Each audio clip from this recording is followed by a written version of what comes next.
sa kanyang panahon. Pangarap ng bawat magulang sa kanilang anak ang pinakamabuting kapalaran.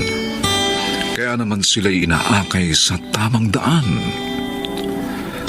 Mga kaibigan, narito po ang naging karanasan ni Mara sa ating dunang sa kanyang panahon. Akala ko hindi ka na darating, Mara. Pwede ba naman yun? Alam ko naghihintay ka dito sa park. Ang tagal mo kasi. Sorry. Hinintay ko pa kasi na makaalis si Mama sa bahay bago ako nagpunta dito. Alam mo naman, walang pasok ngayon. Kaya wala akong may dahilan sa kanya para lumabas ng bahay. Kahit kasi sa mga kaibigan ko, sinusubaybayan niya rin ako. Talagang ayaw sa akin ng mama mo. Mabuti pa kaya. Magtanan na lang tayo. Ha? Kapag isawa na kita, hindi na niya tayo mapaghihiwalay. Pero nag-aaral pa ako. Tsaka, wala ka pang trabaho. Umaasa ka pa sa tatay mo na nasa abroad. Madali na maghanap ng trabaho kapag magkasama na tayo. At saka, hindi naman tayo matitiis ng tatay ko. Tutulungan tayo noon. Ano, payag ka? Bigyan mo muna ako ng pagkakataon para mapag-isipan yung sinabi mo.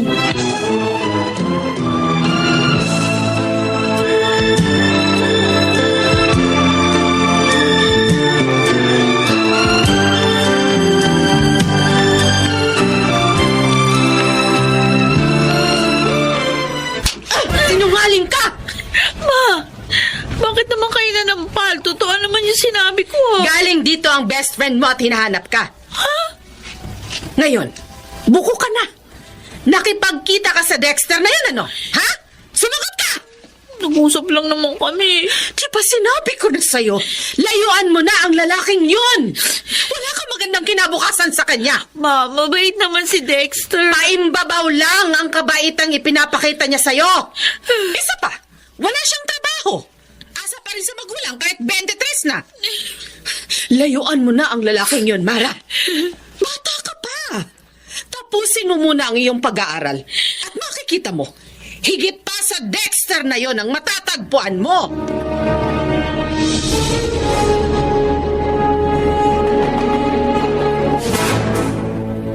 At kaya pala narito ka para magpalipas ng sama ng loob kay Mama. Sobra naman kasi siya, Ate Rubina. Napaka-judgmental. Hindi naman masamang tao si Dexter. Pero ikaw na rin naman ang nagsabi. Sa FB mo lang siya nakilala. Doon na rin kayo nagsimulang magkarelasyon. At nagkita kayo sa park.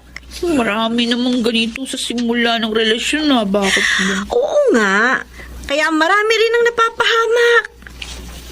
Sister, mahal ka ni Mama. Kaya siya ganun sa'yo. Kaya sana, sundin mo na lang siya. Parang ikaw. Sunod-sunuran kay Mama. Hindi naman ganun yon, Mara. Ginagabayan lang ako ni Mama sa mga pagpapasya ko sa buhay. Kaya tingnan mo, hindi ako napapahamak. Kahit sa pag-aasawa ko.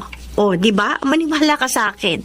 Dahil ang kabutihan mo lang ang aming hangad.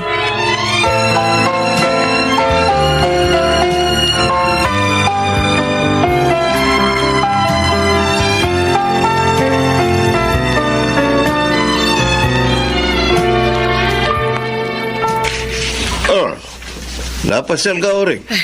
Kuya Gaston, gusto ko kasi sanang hingi ng tulong mo. Anong tulong? May problema ako sa aking bunso. Bakit? Nagpapabaya na ba sa pag-aaral si Mara? Actually, nagsisimula nang bumaba ang grades niya. At yun ay nang makilala niya si Dexter. Oh, may boyfriend na pala ang pamangkin ko, ha? Oo. Di siya tulad ni Robina na nagtapos muna ng kolehiyo bago nag-boyfriend. Taga saan naman yung nobyo niya? Ewan ko. Di ko alam. Pero yung lalaki, nakilala lang niya sa FB at walang trabaho. Bah, mahirap yun. Maraming kabataan ngayon ang napapahamak dahil sa pakikipagnobyo sa lalaking hindi nila lubos na kilala. Kaya nga gusto ko magpatulong sa'yo, kuya. Para naman maiiwas natin sa kapahamakan ng pamangkin mo. Alam ko na ang gusto mong gawin ko. Okay, sige. Bigay mo sa akin ang picture ng lalaki, pati na ang mga impormasyong alam mo tungkol sa kanya.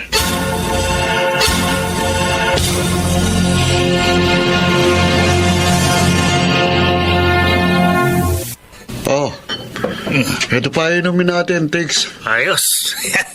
Ayos ka talaga, Dexter, ha? Bilib ako sa'yo. Di ka madamot.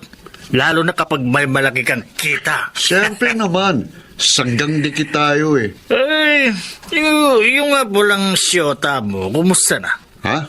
Yung nakilala mo sa FB? Okay lang yun. Malapit ko na siyang makuha. Talaga? At kapag naging asawa ko na siya, pahinga na ako sa trabaho ko. Giginhawa na ako. Pero pare, di naman kaya siya magbago kapag nalaman niya yung trabaho mo. Pare, magaling akong umarte. At mahusay ding magtago ng sikreto. Kaya hindi niya malalaman yun. Hanggang sa maging asawa ko na siya. Swerte mo talaga, pare, ha? Sana all. Dali lang yan. Humanap ka ng mabobola mo sa FB. At makikita mo, makakasibat ka rin sa trabaho natin. Ibig mo bang sabihin hindi mo talaga mahal si Mara?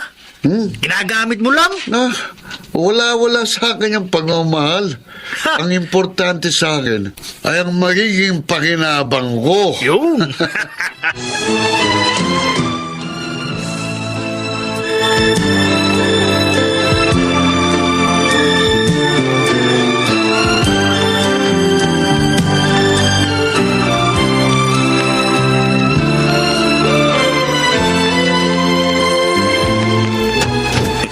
Kuya Gaston, halika, tuloy ka.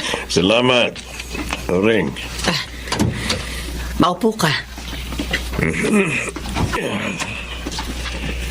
Naparito ako dahil sa hiningi mong tulong sa akin. Nakapag-imbestiga ka na, kuya? Kumusta? Anong resulta? Tama ang kutob mo, Ring. Ha? Hindi nga mapapabuti ang pamangking ko sa nobyo niya ngayon. Ano bang natuklasan mo? Sabihin mo na sa akin. At pagkatapos, sasabihin natin ito kay Mara.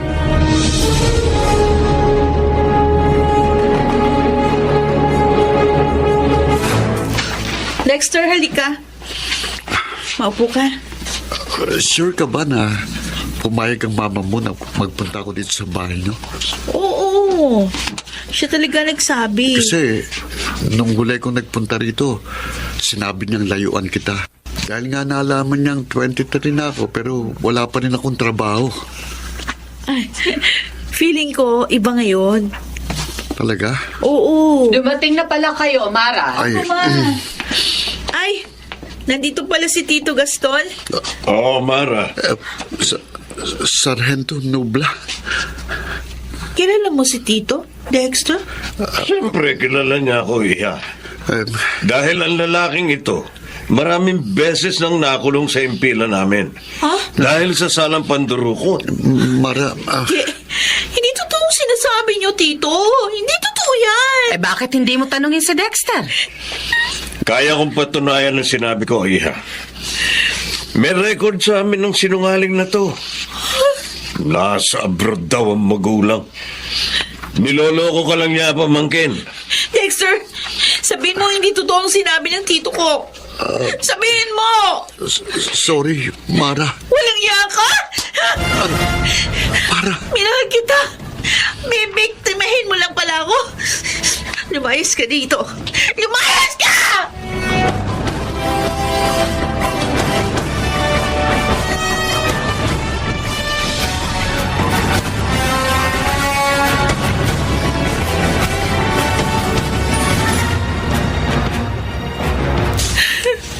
Ang sama mo, Dexter. Hindi kita dapat minahal. Mara? Ate Rubina. Ate. Sinabi sa akin ni Mama ang nangyari nung tumawag siya sa akin kanina. Kaya nagpunta na ako dito agad sa'yo. Nag-background check pala si Mama kay Dexter sa tulong ni Tito Gaston. At dahil namukha niya si Dexter, tinignan niya yung police files nila. At doon niya natuklasan na snatcher pala si Dexter. na hindi totoong nasa abroad ang magulang niya. Na siya lang ang inaasahan na. Sinungaling ang lalaking yun. Kalimutan mo na siya. Pasalamat ka na rin na hindi niya nakuha ang pagkababae mo. At least walang nawala sa'yo. And next time, huwag ka nang bastang makikipagnobyo. Lalo na kung hindi mo lubos na kilala.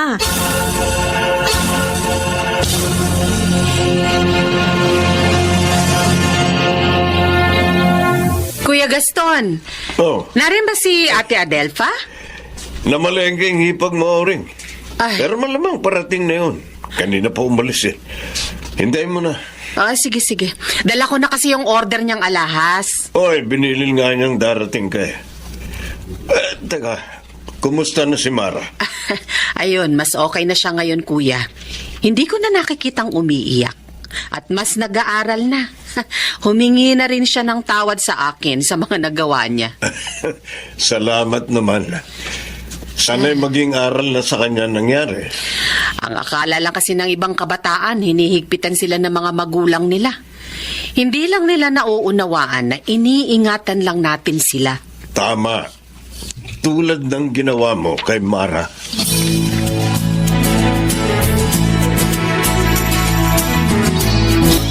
Wow, ang ganda ng sister ko. Bagay sa yung dress mo, ha? Thank you, Ate Rubina. O, saan naman ang punta mo niyan? Papasok na siya sa office, anak. After graduation kasi, nag-apply na siya agad ng trabaho. At ayun, natanggap naman siya agad. Talaga? May trabaho ka na? Oo, ate. Magagamit ko na yung kurso ko. Ngayon na nga ako magsisimula. Ay, congratulations! Thank you. Mabuti na lang, nailigtas ako ni Mama at Tito Gaston kay Dexter. Hindi ako napahamak. Ngayon, tanaw ko na ang maganda kong kinabukasan.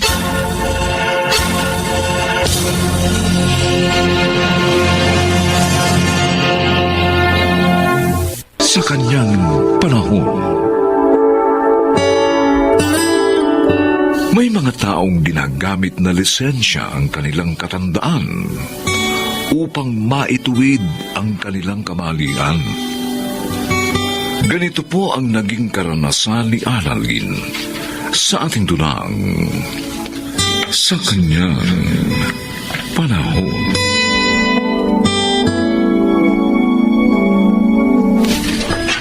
Hindi ko alam, Elson, kung matatagalan kong magkalayo kami ni Crisel. Kaya mo yan, kuya.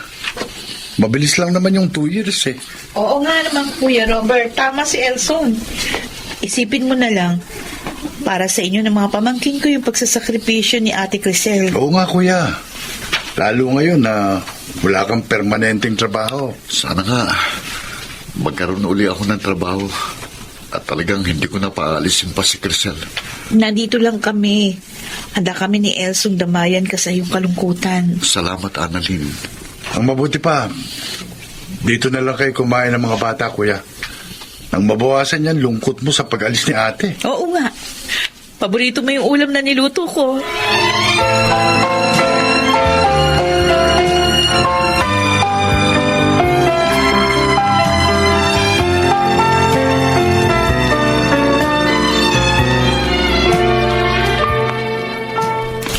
Salamat sa pag-aayos niyo ng banyo ko, Omeng, ha, Robert? Okay lang yun, Jenny. Hindi naman malaki sira ng banyo mo eh. Isang hapunan lang ang katapat niyan. Ano ka ba, Oming? Uy, ayos lang yun, pre. Hapunan lang naman eh. Siya nga naman, Robert. Huwag ka nang mahiya. Kung gusto niyo, inuman pa tayo eh. Oh, Ha? wow, Naku. game pala to si Jenny. Talaga? At mabilis din akong mag-alis ng Nang ano? lungkot. Ah. Di ba nasa abroad ang misis mo? Kaya malungkot ka? Akala ko kung ano na eh. Kaya ko rin mag-alis Ng- ng lahat ng gusto mong alisin ko.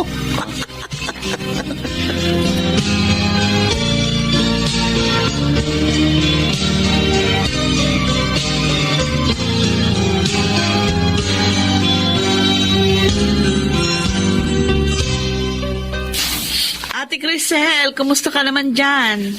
Heto, pinipilit pa rin kayanin ang lungkot. May good news ako sa'yo. Si Kuya may trabaho na. Nabanggit nga niya nung huli ko siya makausap. O kaya lalo na kayong makakaipon, ha? Yan naman talagang ibig ko mangyari eh. Kaya lang, Annalyn, nag-aalala ako eh. Saan? Baka dahil sa pangungulila, mambabae kuya mo. Ano? Maraming pangyayaring ganon, di ba, Annalyn? Inaaliw na namin si Kuya. At inaasikaso ko rin yung mga anak nyo. Maraming salamat sa inyo, ha? Sana nga, huwag kaming matulad ni Robert sa ibang pamilya ng mga OFW na nawawasak. Dahil nagluko yung isa. Ayoko mangyari sa amin yun. Hayaan mo, ate. Palagi kong paaalalahanan si Kuya. Kahit na kapatid niya ako, ha? Hindi ko siya kukonsintihin pag ginawa niya yun.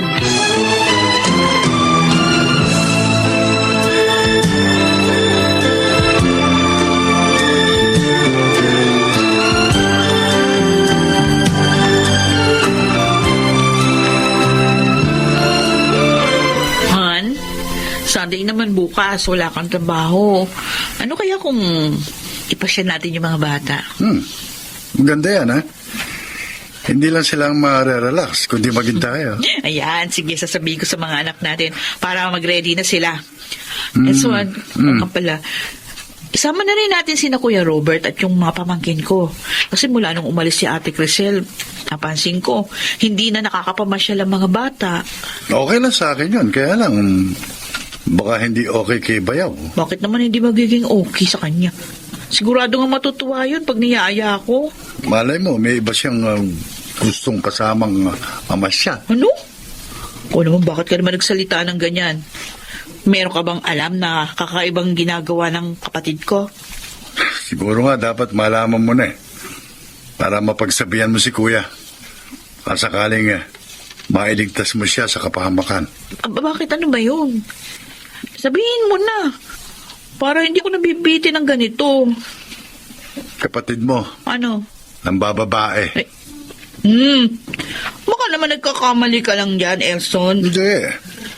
Dahil maraming beses ko na silang nakitang naglalampungan ni Jenny. Ano? Diyos ko, bakit ginawa yun ni Kuya? Kawawa naman si Ate Crisel. Mahal na mahal pa naman siya. Gusto ko sanang kausapin si Kuya Robert, kaya lang baka masamain niya eh. Ang mabuti pa siguro, ikaw na ako mausap sa kanya. Baka sakaling makinig siya sa'yo.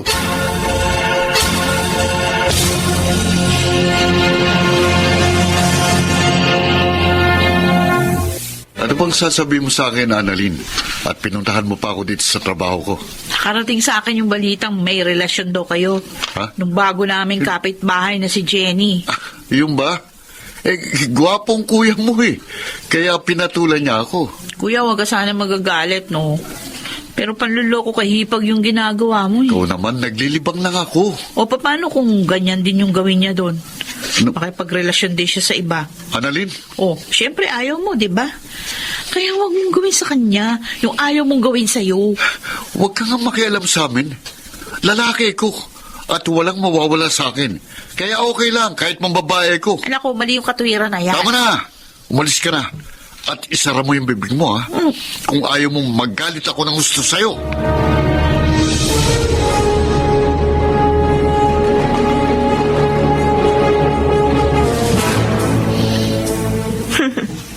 Parang alam ko na kung bakit ka narito sa bahay ko, Annalyn. Tungkol sa kuya ko. Kay Kuya Robert, Jenny. Sabi ko na eh. Alam mo naman na may asawa yung kuya ko, eh.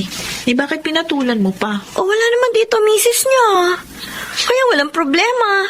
Hindi pa rin tama yung ginagawa nyo.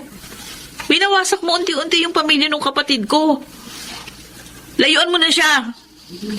Paano kung ayaw ko? Sasabunutan mo ko? Ano ka ba? Kung ang kuya mo nga hindi mo makumbinsing iwan ako, di lalo na ako. Ang gwapo niya naman kasi. At ang galing pa. Kaya pwede ba? Huwag ka nilang makialam.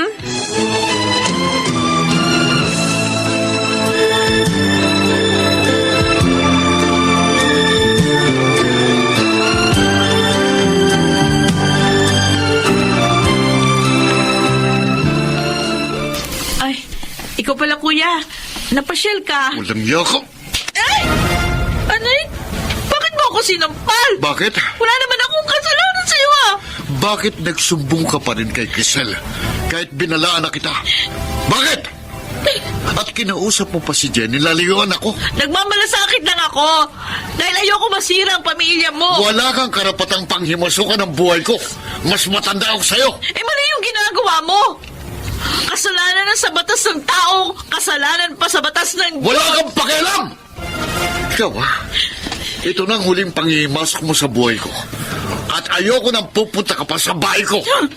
Dahil ka, Jenny, sisirain mo pagiging magkapatid natin. Wala akong kapatid na pakialamera at talaira. Wala!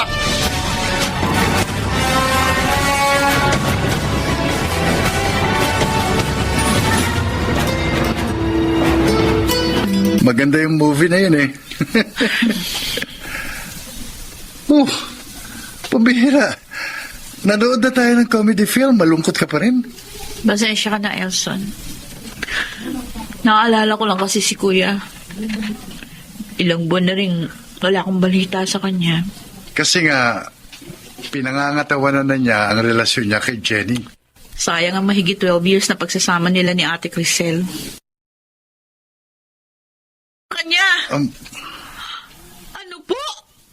Ang kuya ko na aksidente?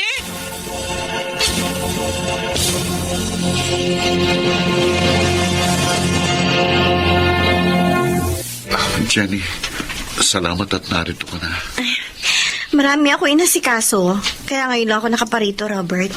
Hindi bali, ang mahalaga, narito ka na ngayon. May mag-aasikaso na sa akin. Ay, hindi. Ha? Hindi ako magtatagal. Magpapaalam lang ako sa'yo. Anong ibig mo sabihin? Nalaman ko na, dahil sa nangyaring aksidente sa'yo, matatagalan bago ka makalakad. Oo nga. Nakakatakot naman ang lagay mo ngayon. Ayoko mag-alaga na may kapansanan. Hirap yun. Kaya, tinatapos ko na ang relasyon natin. Hindi. Sorry, Robert. Nagpapakatotoo lang ako. At least, kinausap kita ng diretsyo. Kaysa naman sa bigla na lang kitang takasan. Jenny. Balikan mo na lang ang asawa mo. Baka mapagtyagaan ka pa niya.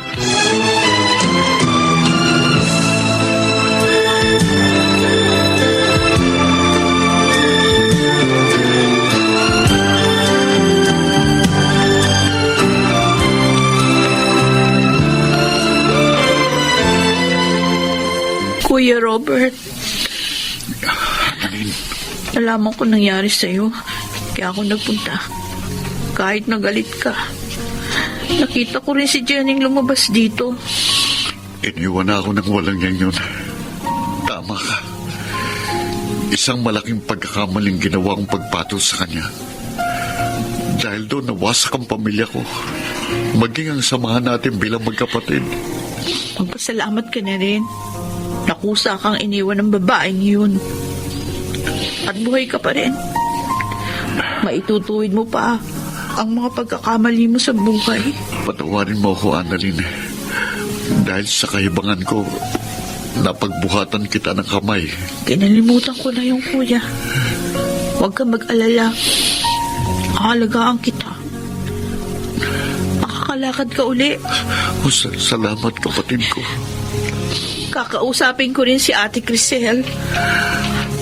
Nabigyan ka pa niya ng isa pang pagkakataon.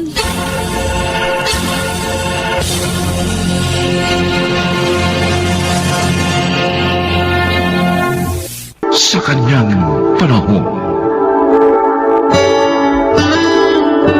Paano nga ba ang muling pagbangon mula sa isang maling desisyong pinaninindigan? Mga kaibigan, narito at ating pakinggan ang naging karanasan ni Tony sa ating dulang sa kanyang panahon.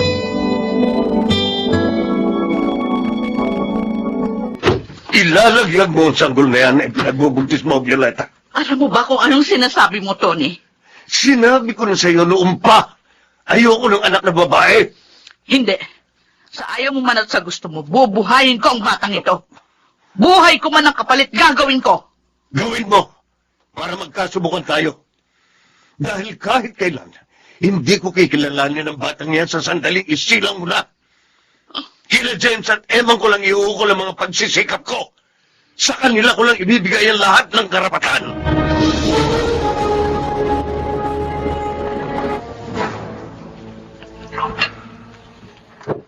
Oh, Tay, inumin niyo na itong gamot ha, para sa alta presyon. Ilang beses ko bang sasabihin sa iyo na huwag mo na akong aasikasuhin? Dahil wala kang obligasyon sa akin. Pero kailangan ko po i-monitor ang blood pressure niyo araw-araw. Para kung mataas man, makakagawa tayo ng paraan para mapababa ito. Alam ko, paraan mo lang ito ng pagganti. Para sumbatan ako ng konsyensya ko sa mga naging kasalanan ko sa iyo. Tay, nurse po ako.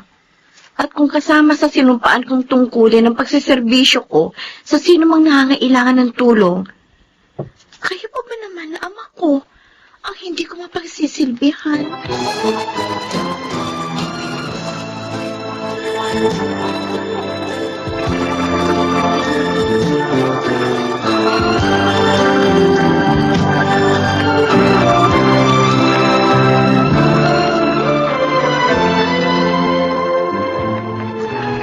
Napakamadalahaning bata talaga ni Angel. Isipin mo ha, bago siya pumasok sa duty niya sa ospital, naaasikaso pa niya mga pangangailangan ng tatay niya. Pati nga kamudjeta ng kanyang tatay binabantayan, Tiyang. Ay katulad ngayon, itong mga gulay at isda ang pinaluto niya. Siya nga nang malengke kaninang madaling araw. Ang tanong, kumusta naman yung dalawang inihinyero? Nagparamdam na ba? Hindi pa rin sumasagot to sa mga text at tawag namin ni Tony. Ano ba naman kasi yung magkapatid na yan? Abay, huwag nilang sabihin na hindi nila alam na ang papauwi rito. Hindi bali sana kung nasa ibang bansa sila eh. Nandito sila sa Pilipinas at may mga sasakyan naman sila para imposibleng hindi sila makarating dito. Nagdaramdam na nga yung matanda. Madalas, laging negatibo kung mag-isip. Ha? Siguro daw, kung pantay na yung kanyang mga paa, tsaka lang may iisipang umuwi, sina James at Eman. Ay, Jesus Maria Joseph. Pagliwanagin mo nga isip ng asawa mo, Violeta. Huwag ka mo siyang patangay sa depresyon. Abay, napakabata pa niya para isipin ang kamatayan.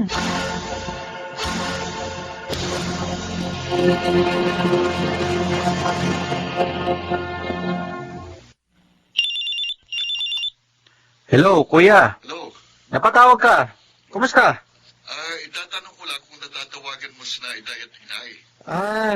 Hindi. Ha? Madalas kasing okupado itong cellphone ko sa mga transactions trabaho. Kaya talagang hindi ko sila maisingit at tawagan. Ako, eto eh. Hindi ako pa pwedeng umalis sa site. Dahil binabantayan kong construction ng project. Mahigpit kasi yung superintendent ng construction. Ako naman, lagi ring nasa location para sa pag-aaral sa lupang pagtatayuan ng konstruksyon. O paano? May pumapasok na akong tawag galing sa trabaho. O sige na kuya, busy rin ako eh. Pag nakasingit na lang ulit tayo uli ng tawag. O sige, bye. Ingat kuya!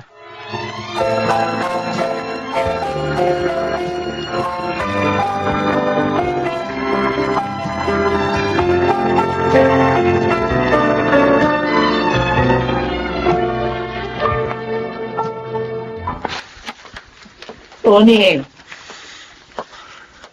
bakit hindi mo ginalawang pagkain inihanda sa ni Angel? Kailan ba titigil ang anak mong yun sa pangungonsyensya sa akin? Hanggang sa makita na niya ako naninigas dito sa wheelchair na kinakuupuan ko? Bakit ba ang hirap mong abutin? Ang taas-taas mo. Hanggang ngayon, pilit mo pa rin nilalagyan ng mataas na paderang pagitan ninyo ni Angel. Kung hindi mo siya pilit na isinilang, wala sanang paghahambing sa pagitan niya at ng mga kuya niya. Hindi ko rin sana mararamdaman ang malaking pagkukulang ni na James at Eman. Kabaliktaran ng mga inaasahan ko nang ibigay ko lahat sa kanila.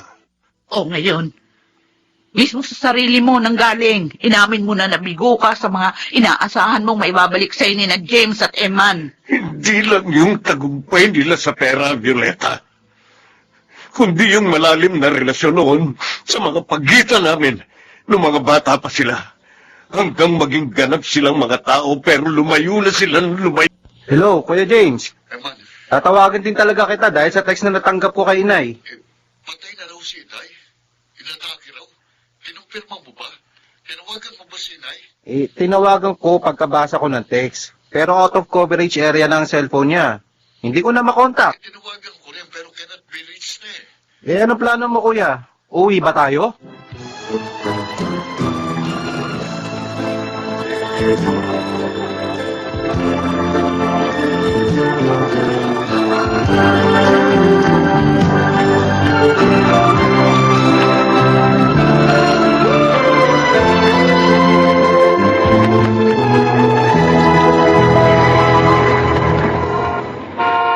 Ay! James! Eman! Ay, mga anak ko!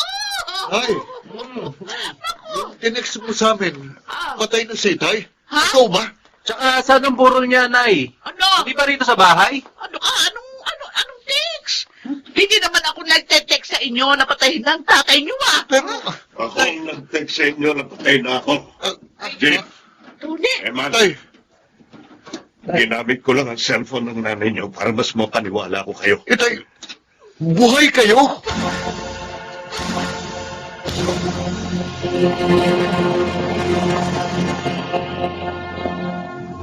Itay, bakit yun naman kami niloko?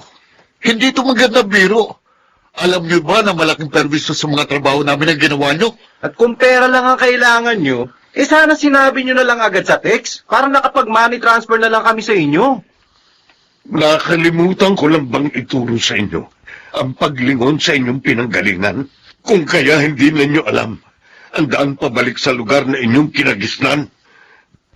O masyado na ba kayong abala sa pagpaparami ng inyong mga pera? Kaya nakalimutan nyo na rin kami bilang mga magulang. Itay, ikaw na rin ang nagturo sa amin na pahalagahan namin ang aming mga trabaho. Dahil itong sasagot sa aming mga pangangailangan at hinaharap. At para maging financially secured kami. Kaya nga habang may kasiguraduhan ng aming mga trabaho, sinasamantala namin, Tay. Yun. Ginagawa namin ginto ang bawat oras. Pero hindi ang paglimot ninyo sa amin ng inyong ina ang dapat na maging kapalit ng inyong mga pagmamadali sa pagkita ng pera. Pinalaki ko man kayo sa sinasabi ninyong mga pananaw. Hindi sa pagtalikod sa mga taong nagbigay sa inyo ng buhay.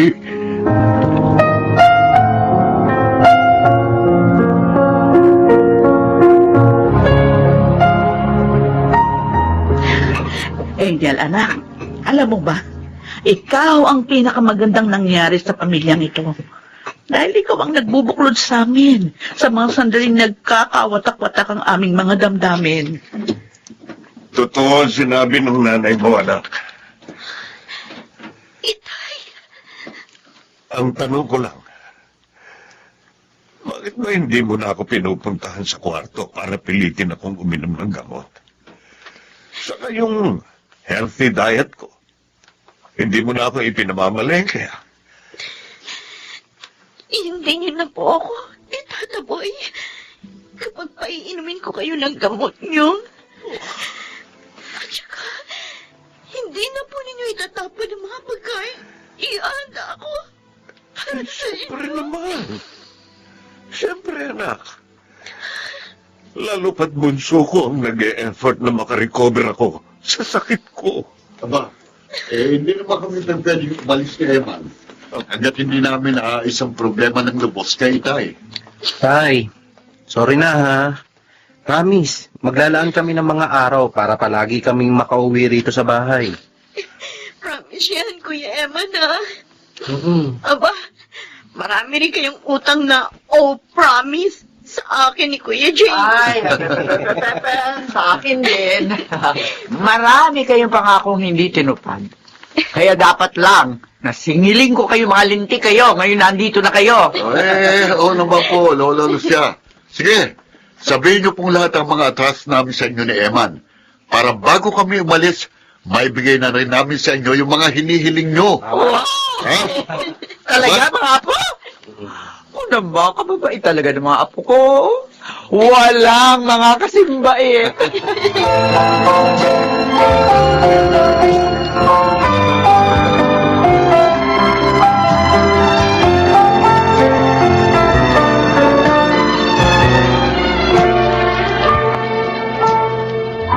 Alam mo ba kung ano yung pinagpapasalamat ko sa Diyos, Violeta? Walang iba, kundi ng pagkalooban niya ako ng isang asawang katulad mo na ipinaglaban ang mga paninindigan.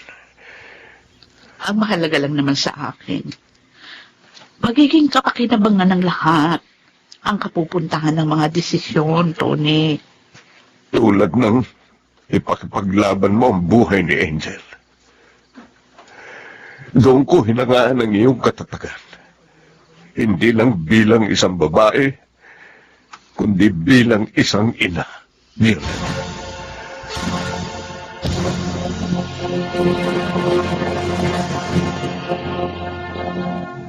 Sa kanyang panahon, gaano nga ba kahalaga ang pananatiling buo ng isang pamilya upang matugunan ang maraming pangangailangan ng mga miyembro nito, tulad ng pangangalaga, pagmamahal, at pag-unawang maibibigay ng bawat isa. Mga kaibigan, tunghayan natin ang naging karanasan ni Florence sa ating dulang Sa Kanyang Panahon.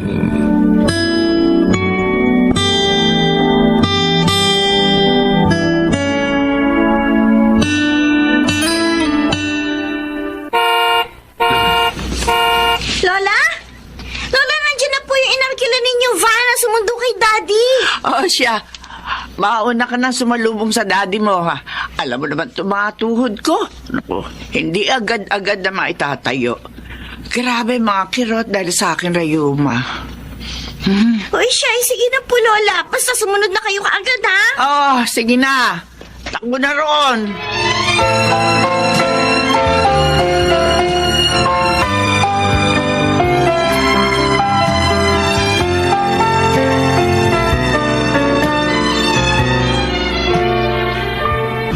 Hindi ko akalain na ito pa rin palang inaanay na kwartong to ang daratnan ko rito. Oh, natural sa pagdaraanan ng mga taon, rumurupok ang mga kahoy, inaanay. Ay, naka. Hindi man lang yun naipasimento mula sa perang ipinadadala ko. Noon na nga kasi namin yung mga pangangailangan mula sa pagkain hanggang sa mga gamot ni inay. Magastos din ang online class ni Elise. Kala mo ba? Masyado nyo kasing inasahan ang perang nanggagaling sa akin. Kung nagsipaghanap buhay kayo, di sana naipon pa ninyo ang mga pera ko. Aba, Samuel, naghahanap buhay rin kami rito. Malaking bahagi ng kinikita ko sa pagluluto ng mga kakanin ang bumubuhay sa amin dito. Ang batugan na si Eric. Wala naman trabaho, di ba? Si Eric ang katuwang namin sa lahat ng mga gawain. Higit sa lahat, tagasugod kay inay sa ospital kapag inaatake ng high blood. Kaya huwag kang sumbat ng sumbat. Dahil baka mas may sumbat kami sa iyo.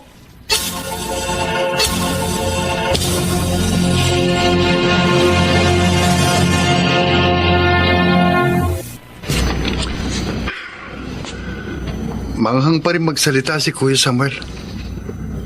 Parang siya lang ang may karapatang manumpat Oh, Eric, huwag mo nang pinapansin ang mga sinasabi ng kuya mo. Jack, magulo lang ang isip nun. Dahil sa naging biglaan niyang pag-uwi dahil nga sa pandemya. Yung naiwang jeep ni Itay, na pinamamasada ko, na ibinenta niya para makapag-abroad siya. Meron ba siyang narinig sa akin? Maaaring hirap din siyang isipin na magiging buhay niya rito. Ngayong wala na nga siyang trabaho. Lalo pa magkukulehiyo na si Elise. Masyado siyang palakwenta at palasumpat. Sino sa palagay niyang sumasagot sa mga pangangailangan ng anak niya rito? Kaya nga siya iniwan ang asawa niya. Dahil masama ang ugali niya.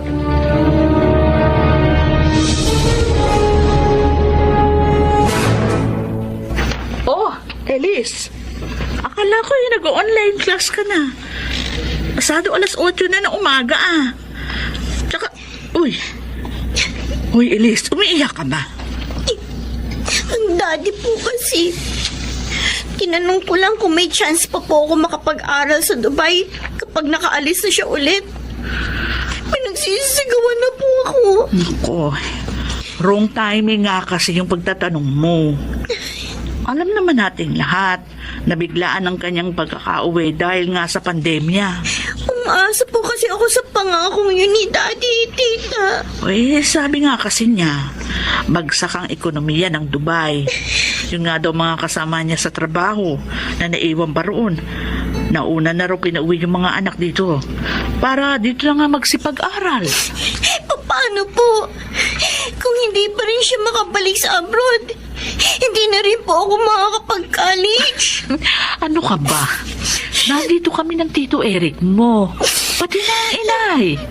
Hindi ka namin pababayaan. Makapag-aaral ka sa kolehiyo. Kaming bahala sa iyo.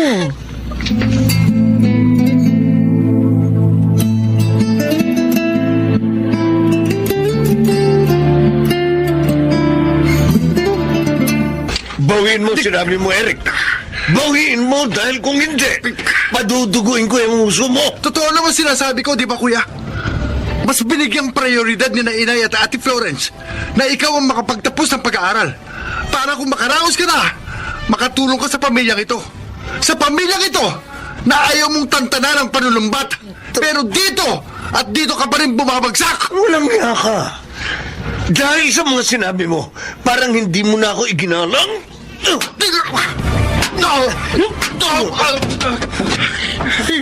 Alentado, yung mga perang ayaw maalis sa panulumbat mo. Higit sa mga yun, pagkaligat pag-aasang pilit namin idinudugtong sa buhay ni Inay. Tito Eric, tawag po kayo ni Tita Florence. Si Lola po, bigla na lang po nawala ng malay. Kailangan po isukat sa ospital. Diyos ko, ang Inay!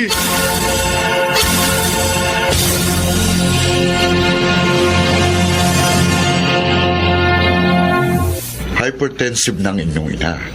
At para makatiyak tayo kung saan nanggagaling ang kanyang hingal, kailangan niyang maisalang sa ECG test at chest x-ray.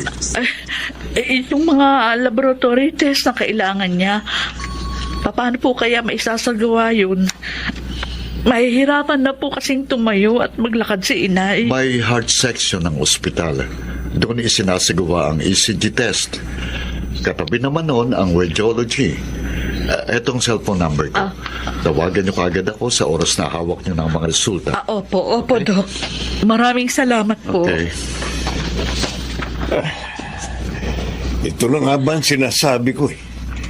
Pagdating ng oras, pare-pareho tayong nga sa ganitong sitwasyon. O saan ngayon tayo kukuha ng perang gagastusin kay Inay? Kung nagbabarat man lang sana ng buto yung isa riyan eh. Ako na naman ba pinatatamaan mo, kuya? O bakit? Meron pa bang iba? Ganyan ka naman palagi eh. Sa halip na pasalamatan mo ako dahil akong gumaganap sa papel na hindi mo kayang gampanan. Hanggang dito ba naman sa ospital? Hindi pa rin kayo titigil ng pagsusumbatan? Isa magbatuhan kayo na magbatuhan ng paninisi sa isa't isa. Isipin nyo kung paano tayo makatatawid sa krisis na ito dahil ang kagalingan ng inay ang nakasalalay dito.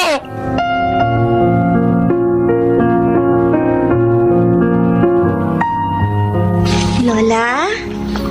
Lola, pinagtimpla ko po ulit kayo ng warm lemon water. O, eto po. Inumin nyo na. Naku naman, Apo. Talaga bang kailangan kong uminom tuwing umaga ng tinitimpla mong yan?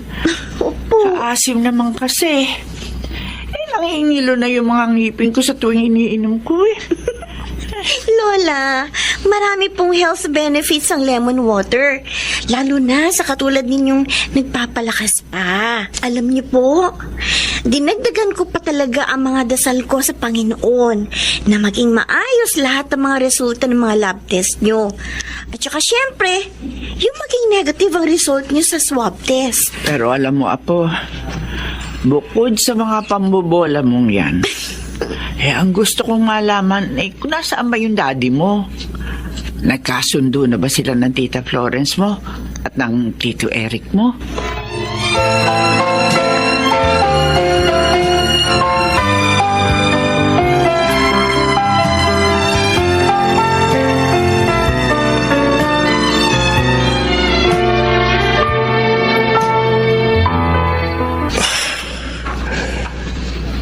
Dahil lamang dumaan ako sa matinding pagsubok sa ibang bansa.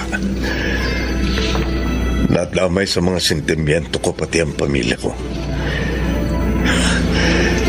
Ngayon ko napatunayang ang pamilya ang pinakamagandang regalong ibinigay ng nasa itaas. Hihingin ko ang kanilang kapatawaran. Dahil sila ang pinakamahalagang biyaya na meron ako sa aking buhay.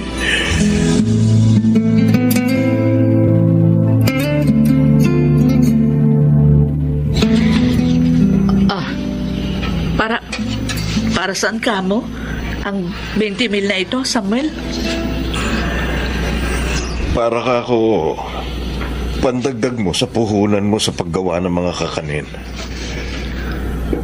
At, ate, gusto kong makabawi mula sa kagaspangan ng ugali ko mula nung dumating ako. Nawalan ako ng katuwiran sa mga bagay-bagay. Pati tuloy kayo, nadamay sa gulo ng utak ko. Patawarin mo rin ako, Kuya Samuel. Nadala din ako ng bugso ng emosyon ko. Kaya nasagot kita ng pabalang. Namulat na ako na kung magkakawatak-watak tayo, paano pa natin mapagtutulong-tulungang ipagpundar ng magandang kinabukasan sa Elis? Lalo na ang pagpapanatili sa kalusugan ni Inay. Mga kapatid ko, Ate. ito ang pinakamaligayang araw na dumating sa buhay ko. Ngayong nagkakasundo na kayo, lalong hindi ako natatakot na harapin ang mga darating pang pagsubok.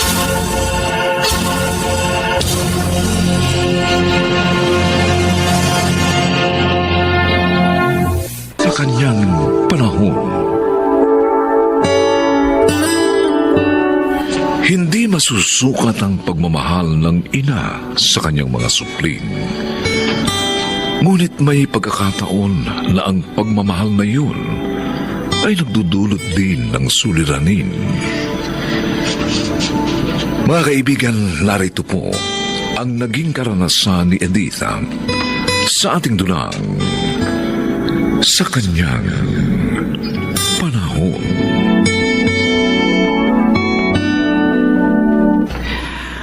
Ano naman ba nangyari sa inyo magkapatid? Bakit dinatnang ko kayong nagsisigawan? Kasi po, Inay, ang asawa ni Rayson, sinigawan si Noemi. Hindi sinigawan ni Daisy si Ate Noemi. Sinabihan lang na kunin ang mga sampay nyo dahil tuyo na naman ang mga damit nyo para makapagsampay naman kami. Yan ang hirap sa'yo, Rayson, eh. Pinalalabas mong sinungaling ang asawa ko. Totoo naman eh. Dahil narinig kong pagsasalta ng asawa ko kay Ate Noemi. Ay, tama na! Sana naman, pareho kayo matuto ng disiplina sa mga pagkilos nyo. Alalahanin nyo, 2 pamilya kayo nakatira dito. Magkapatid kayo. Kaya hindi kayo dapat nag-aaway. Lalo na dahil lamang sa isang maliit na bagay.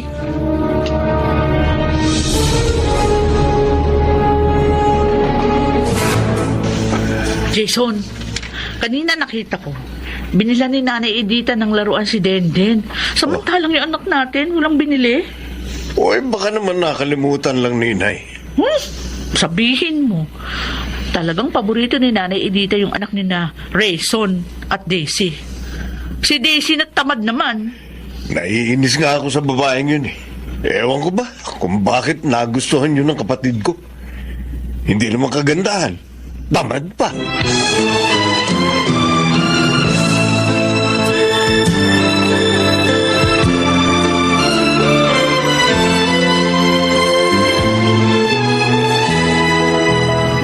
Kaya mo pala binili ang manika na yan para sa anak na Jason at Noemi.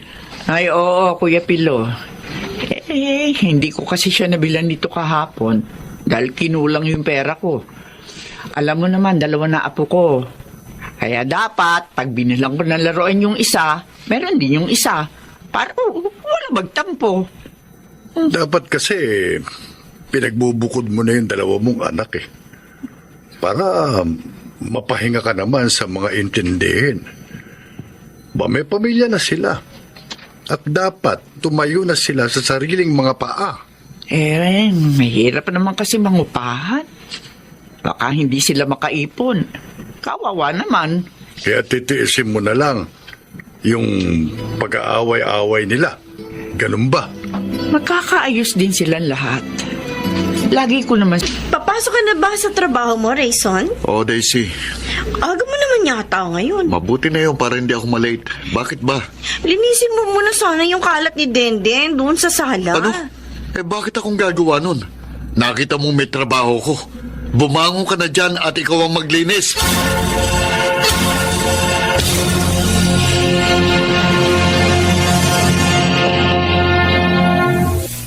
Daisy, ano ka ba naman? Bakit hindi mo linisin yung kalat ng anak mo? Hindi lang naman anak ko ang nagkalat dyan, Ate Noemi.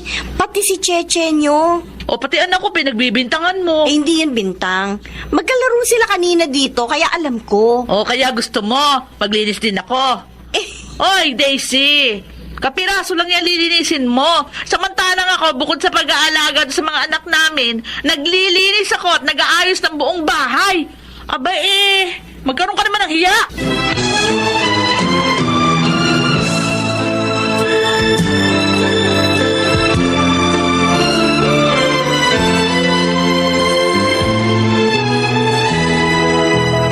Ate Noemi! Ate Noemi, lumabas ka dyan sa kwarto nyo! Ate!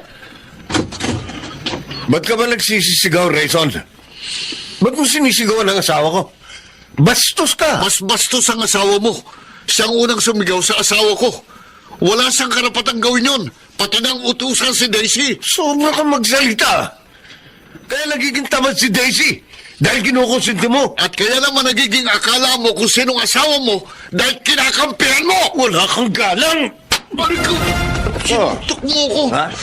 Akala mo hindi kita lalabanan. Ano? Walang yan. Ano ba kayo naman? Bakit kayo nagsusuntukan? Kasalanan ni na Rayson, Nay. Pinagtatanggol ko lang ang asawa ko sa asawa ni Kuya. Si Kuya una nanuntok na Sa halip na pagkasundin niyo mga asawa niyo, dinaragdagan niyo pa ang gulo. Hindi ko naman kayo pinalaki ba sa gulero? Hindi naman talaga tayo magkakaroon ng katay... Nay, bakit mo? Day, ano nangyayari sa inyo? Hindi ako makaiinga.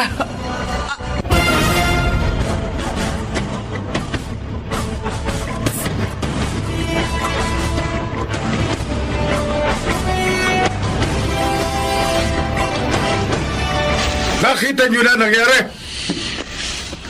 Dahil sa pag-aaway nyo, inatake sa puso ang nanay nyo. Mabuti na lamang naagapan siya ng mga doktor. Kung hindi, baka nawala na kayo ng ina. Hindi po namin sinasadya, Chong. Sino Rayson kasi? Ano kami? Tumigil na kayo! Baka gusto nyo ako bumugbog sa inyo. Kala ba nyo, porke matanda na ako, hindi ko kayo kayang bugbugin. Pareho kayong makampihin sa mga asawa nyo. Kayong dalawa, matagal na kayong may pamilya.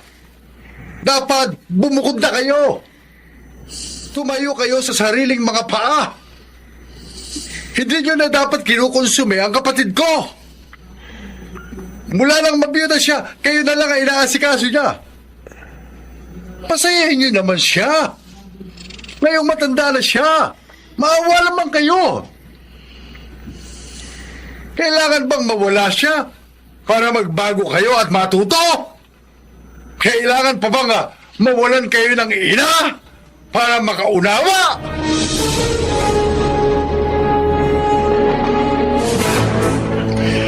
Rayson, Bukas, aalis na kami ng ate Noemi mo. Ha? Saan kayo pupunta? Nakakita ako ng murang paupahan malapit sa pinapasokan ko. Kinuha ko na. At bukas nga, lilipat na kami doon. Tama si Chong Pilo. Malalaki na tayo at may pamilya na. Dapat, tumayo na tayo sa sarili nating mga paa. Dapat nga, pasayahin na lang natin si Inay. Kuya Jason, Sana, kalimutan na natin ang mga pinagtalunan natin noon. Pasensya ka na sa amin.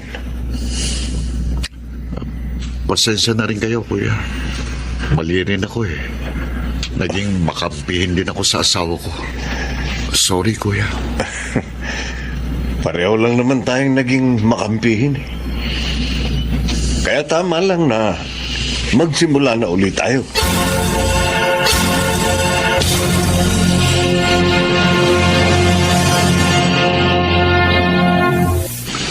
Eh di tahimik na ang buhay mo ngayon, Edita. Dahil nakabukod na ang mga anak mo. Ay, tahimik nga kuya. Pero malungkot naman. Namimiss ko ang mga anak ko, lalo na yung mga apo ko. Pwede mo naman silang dalawin para makita mo sila. Plano ko talagang gawin yon. Pero hindi muna ngayon. Ang gusto ko kasi, makapag-adjust muna sila sa kanilang ginawang pagbukod. Mabuti naman. At ganyan ka na ngayon. Hindi naman masamang mahalin at gabayan natin ang ating mga anak. Pero dapat, hayaan din natin silang mamuhay ng sarili. Tama ka, kuya. Dahil hindi habang panahon, kasama nila tayo.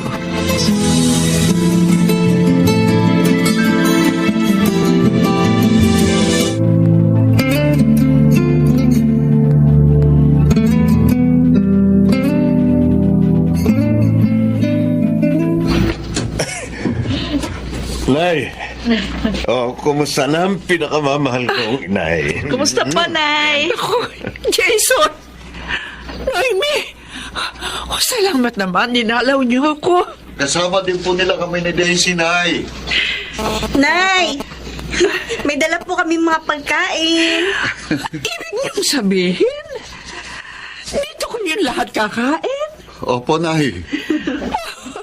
Kasi po, mula nung bumukod kami ng bahay, hindi pa kayo dumadalaw sa amin eh.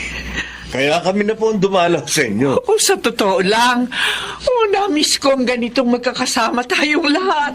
Kami rin po, Nay. Kaya nga po, nagdala kami ng pagkain ngayon para mapagsaluhan natin lahat. Kaya nga po napag-usapan namin ni na kuya na every Sunday, dito kami maghahapunan sa inyo. Totoo po yun, Nay. At kami naman po ni Daisy ang magluluto ng kakainin natin. Salamat! Salamat, mga anak! Masaya ako! Dahil ngayon, magkakasundo na kayo. Kami po ang dapat na magpasalamat sa inyo, Nay. Dahil pinagtiyagaan niyo po kaming lahat. Oo nga po, tama po si Daisy. Pinagtiyagaan niyo yung kaguluhan namin. Mga manugang ko. Mahal na mahal ko kayong lahat.